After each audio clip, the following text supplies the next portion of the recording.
में उन्होंने अपने उम्मीदवारों के लिए टिकटों की मांग की थी और वो रातों रात बदले गए थे। तो उस वक्त भी ये अंदाजा लगाया गया था कि अनिल विज की को हल्के में लेने की कोशिश मत करना, उनका जो कद है वो।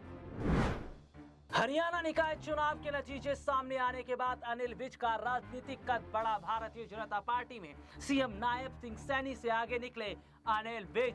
और क्या अनिल विज वाकई अब सीएम नायब सिंह सैनी पर भारी पड़ने वाले हैं? और क्या बड़ा फेरबदल हरियाणा में भारतीय जनता पार्टी के अंदर किया जाने वाला है? ये वही अनिल विज है, जी हां, जिन्होंने हरियाणा के विधानसभा चुनाव से पहले सीएम बनने को लेकर बड़ा बयान दिया था। लेकिन अब माना जा रहा है कि जो निकाय चुनाव के नतीजे आए उसके बाद बीजेपी सोच विचार में पड़ गई है कि क्या अनिल विज की बात जायज थी और क्या सीएम सैनी से बेहतर काम अनिल विज कर पाएंगे।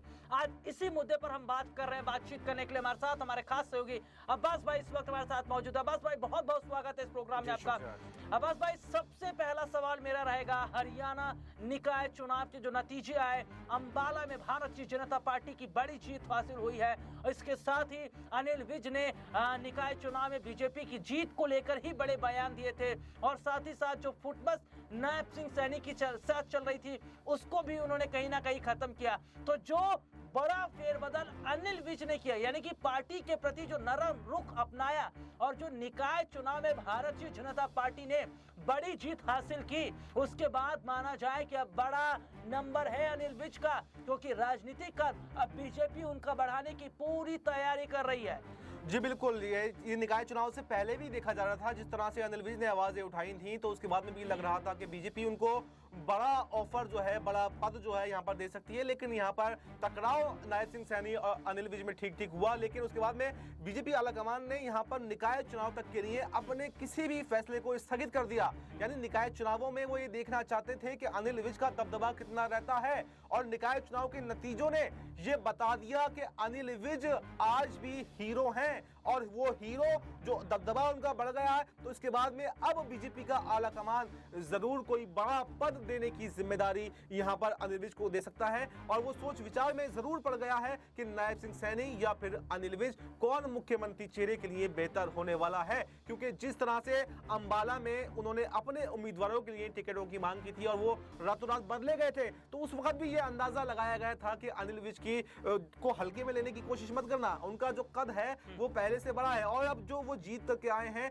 तो उनका समर्थन अब और भी ज्यादा हो गया है। तो ऐसे में अगर बड़ा पद उनको नहीं दिया जाता है तो फिर अगर वो वही उस पुराने रूप में पहुंच जाते हैं और बगावती तेवर दिखाते हैं तो फिर बीजेपी को नुकसान भी हो सकता है। इसलिए बीजेपी यहां पर पहले से पहले बड़ा पद यानी डिप्टी सीएम, या तो डिप्टी सीएम या फिर सीएम यहां पर उनको देने वाली है। तो ये सबसे बड़ी बात है कि क्या भारतीय जनता पार्टी अनिल विज को सबसे बड़ी जिम्मेदारी देने जा रही है, और क्या काफी समय से अपनी ही पार्टी के खिलाफ बगावती तेवर अपनाए अनिल विज को क्या बीजेपी के अंदर एक बड़ा रोल मिलने जा रहा है। लेकिन सबसे बड़ा सवाल यह है कि अब नायब सिंह सैनी का क्या होगा। और सबसे बड़ी बात है, मैं अपने दर्शकों को ये बताऊं कि नायब सिंह सैनी के पास सबसे ज्यादा मंत्रालय हैं। जी हाँ, सही सुन रहे हैं आप, 12 से ज्यादा मंत्रालय संभाल रहे हैं इस वक्त सीएम नायब सिंह सैनी, चाहे वे बड़े जो भी मंत्रालय हो। लेकिन क्या अब उनमें से मंत्रालय कुछ अब अनिल विज को भी दिए जाएंगे? इसके साथ ही साथ और भी कुछ बड़ा फैसला क्या लिया जा सकता है अब्बास भाई?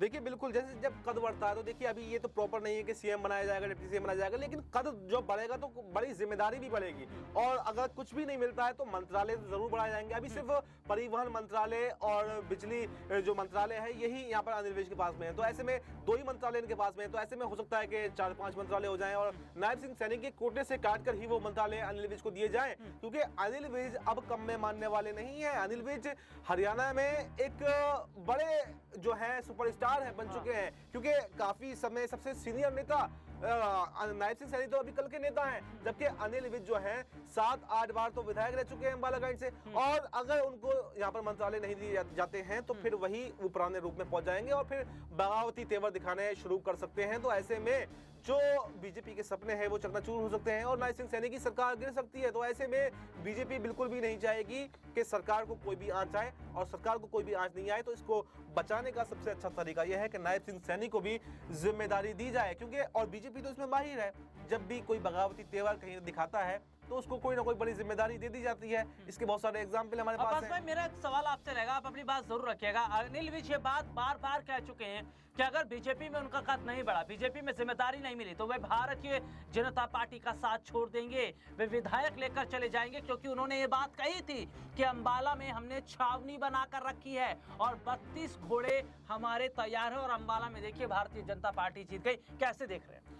देखिए बिल्कुल, अब तो उनका समर्थन पहले से बढ़ता जा रहा है। देखिए पहले भी उनके समर्थन में विधायक थे, काफी विधायक थे, और उन्होंने कहा जाता था कि 15 से 20 विधायक भी अनिल विज के समर्थक में है, और अब तो जो पार्षद भी बन गए हैं, उनके मेयर भी उनका बन गया। तो ऐसे में खाली एक जगह नहीं बल्कि 2-2, 3-3 जगह पर हरियाणा की सरकार तो गिरेगी। और जो ये निकाय चुनाव के नतीजे आए हैं, तो निकाय चुनाव में जो मेयर बने हैं वो मेयर भी अनिल विज के समर्थित हैं। तो ऐसे में वो मेयर भी गिर जाएंगे। तो यहाँ पर बहुत बड़ा नुकसान, इतना बड़ा नुकसान शायद बीजेपी ने सोचा भी ना हो, उतना बड़ा नुकसान अनिल विज वहां पर दे सकते हैं। तो ऐसे में मुझे नहीं लगता कि बीजेपी जो स्ट्रेटजी बनाने में माहिर है, जो अपने नेताओं को रोकने में माहिर है, तो वहां पर कोई गलती यहां पर करेगी। बल्कि मुझे लगता है कि अनिल विज को मनाने का पूरा प्रयास किया जाएगा और उनकी जिम्मेदारियों को हरियाणा की सरकार में जरूर बढ़ाया जाएगा। तो ये सबसे बड़ी बात है कि क्या हरियाणा में भारतीय जनता पार्टी के अंदर अनिल विज का राजनीतिक कद अब बढ़ाया जाने वाला है? क्या अनिल विज का राजनीतिक कद बढ़ेगा? लेकिन अब्बास भाई, मेरा एक सवाल ये भी है कि क्या जो अब राजनीतिक कद बढ़ाया जा रहा है, पहले क्या वजह थी कि नहीं बढ़ाया जा रहा था? पहले क्या वजह थी कि उन्हें डिप्टी सीएम भी नहीं दिया गया, बड़े मंत्रालय नहीं दिए गए, परिवहन मंत्रालय जैसा छोटा मंत्रालय देकर इतने बड़े सीनियर लीडर को पार्टी में कहीं का नहीं रखा गया था? देखिए पहले भी, देखिए ये बात आपने बहुत अच्छा क्वेश्चन उठाया कि आखिर पहले उनको जिम्मेदारी क्यों नहीं दी गई। देखिए पहले उन्होंने क्या सोचा, क्या समीकरण बनाए, ये तो मैं नहीं कह सकता। लेकिन जैसे निकाय चुनाव के नतीजे आए हैं, तो अब उनकी पावर को देखते हुए और जो बगावती तेवर उन्होंने दिखाए थे, उसको देखते हुए दोनों तरीके से समीकरण अगर देखे जाएं, तो अब तो जिम्मेदारी बढ़ने वाली है। पहले उन्होंने क्या किया, क्यों किया, कैसे किया, ये तो मैं नहीं बता सकता, क्योंकि बीजेपी की रणनीति अपने हिसाब से काम करती है और वो क्या फैसला लेने वाले हैं ये पार्टी के नेताओं को नहीं पता होता। हम तो सिर्फ कयासों के आधार पर बात करते हैं, सूत्रों के हवाले से मिली जानकारी के ऊपर बात करते हैं। पार्टी के जो नेता होते हैं उनको नहीं पता होता। आपने देखा दिल्ली के अंदर प्रवेश वर्मा, सब कह रहे थे प्रवेश वर्मा सीएम बनेंगे, प्रवेश वर्मा सीएम बनेंगे, रातों रात रेखा गुप्ता को सीएम बनाते, जिसको कोई जानता भी नहीं था, और चुनाव आपने लड़ा प्रवेश वर्मा के चेहरे पर। तो देखिए बीजेपी की रणनीति है, बीजेपी ने क्या चाहा, कैसे करा, क्यों किया, और कब वो बदलने वाली है, कब दिल्ली के अंदर सीएम बदल ले, कब हरियाणा के अंदर सीएम बदल ले, कब राजस्थान के अंदर सीएम बदल ले, ये किसी को नहीं पता। तो ऐसे में बिल्कुल अब ये चांस ज्यादा है कि अनिल विज को बड़ी जिम्मेदारी मिलने वाली है, और सीएम नहीं तो डिप्टी सीएम तो जरूर मिलेगा। सीएम नहीं तो डिप्टी सीएम, और क्या मंत्रालय भी अनिल विज के पास आते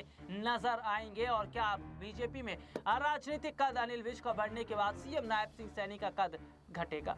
फिलहाल आज के इस प्रोग्राम में इतना ही। मुझे मेरे सहयोगी को इजाजत दीजिए। नमस्कार।